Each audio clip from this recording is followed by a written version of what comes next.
Oh boy, a whole bunch has sure changed really quickly over the weekend, but you wouldn't really know it looking at the Bitcoin charts because it does continue to explode sideways. According to this article on Kitco, Bitcoin is holding steady in response to the Israel Hamas conflict, and you might remember at the beginning of the Ukraine situation how a bunch of cryptocurrency was being used to get money in and out of the countries, especially with the sanctions and everything going on. So we could see a little bit of uptick in the activity on the networks, but I don't really think that's why we're holding so steady right now. As a matter of fact, I'm kind of surprised that we're not going to the upside more quickly because it looks like the S&P 500 is going up, and usually we pretty much mirror what's going on with the regular stock market, but it looks like we might be having some kind of a decoupling recently. Last week I was saying how oil was probably going to be coming back down pretty soon since it was basically going back up after how steeply it had been on the decline since its highs earlier in the year, and that was to be expected because nothing moves in a straight line.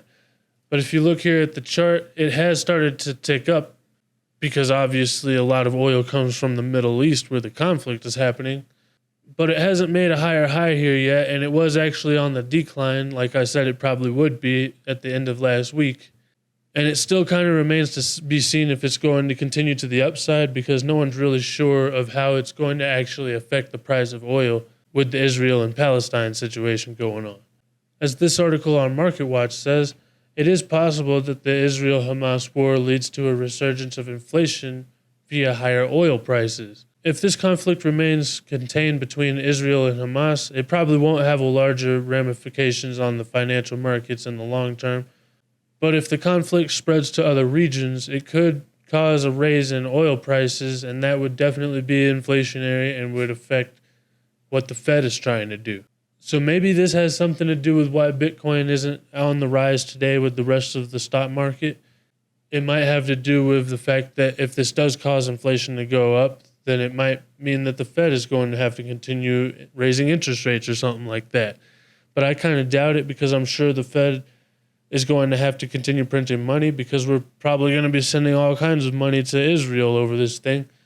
And even if we don't just send it straight to Israel, I'm sure we're going to find all kinds of ways to spend money due to this conflict. Like I've been saying recently, the treasury market is eventually going to become too saturated, and the Fed is going to have to add those treasuries back onto their balance sheet. And that's going to add liquidity into the system, and basically that's just the return of the money printer, no matter what happens with interest rates. It says the Fed has had a period over the last year where it probably thought it was achieving what it needed to do in order to reduce inflation and have a softer landing. But an unexpected shock like the one over the weekend from the Middle East risks undermining the efforts of central banks to bring inflation under control. Like I said earlier, it remains to be seen what the effects of this conflict are going to be on the financial markets and basically markets around the world. But basically, no matter what's going on, one thing remains constant, and that is that the government is going to continue printing money. This week in the economic calendar, we don't really have much going on because today is Columbus Day, or Indigenous Peoples Day, as they say it is now. So there's not a lot of events happening in the first part of the week, but on Wednesday we do have PPI coming in and the FOMC meeting minutes, which is usually a bit of a market mover, but with the new developments in the Middle East and everything, obviously it's going to make things a lot different, and these minutes are from way before that happened, so who knows what kind of effect it's going to have. And basically the same thing goes for Thursday because we've got core CPI year over year, and CPI, which is obviously what the Fed looks to see if inflation is going to come down. But even if it is looking like it's coming down, the recent conflict might have an effect and reverse the numbers or something like that. So I think there's going to be a lot of debate over how much the recent data or the data that we're going to be getting is going to be accurate and how much it's going to change over the conflict. But yet again, I say there's one thing that remains constant, and that is that the government is going to keep spending way more money than they bring in taxes. The FTX trial continues this week, and really I haven't been looking that much into it, if I'm honest, because I'm tired of hearing about it, and I already know what happened, but they're just going to be rehashing it all in the news. And if you're around right now with all of the lack of interest that's been going on in cryptocurrency recently, I'm almost certain that you probably already know what's going on with the FTX situation, and you've probably heard the story about 3 or 4 times just like I have. But basically, insiders in the company are turning on Sam Bankman-Fried to reduce their sentences, which is what pretty much happens in all kinds of these situations.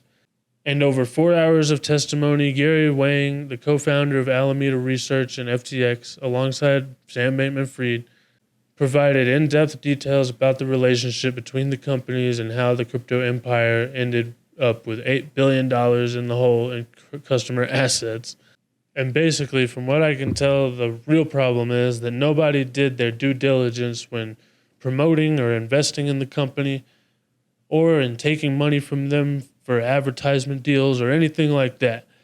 And when Sam Bankman-Fried got a hold of that customer money, he started dishing it out to people like Mr. Wonderful, Kevin O'Leary, giving him $15 million for just a couple of ads. And they were basically incentivized to keep their mouth shut and let the money keep pouring in. But on day 3 of the Sam Bankman-Fried trial, a liability of $8 billion from Alameda to FTX was the center of the prosecutor's cross-examination of Adam Yedida. Yedida was the close friend of Sam Bankman-Fried and a developer at FTX, and he was also one of 10 people to be in a polyamorous and crazy, weird, super creepy sexual relationship in the Bahamian $35 million luxury resort that Sam Bankman-Fried bought with customers' assets, allegedly. Anyway, basically, the defense has highlighted that FTX was growing fast, and they're all basically saying that they were in over their heads and it was going so fast that they couldn't basically figure out what was wrong, or that they really were basically incompetent and Sam Bankman-Fried just had control over things in a way that was hidden from everybody else. But if you ask me, I think it was really just a big sham, and it was all set up to funnel money into the Democratic Party through donations. I don't really know if I believe in coincidences, but there's just way too many. And I think there was something really messed up going on at MIT with the connections through Gary Gensler, Sam Bankman-Fried, and his parents.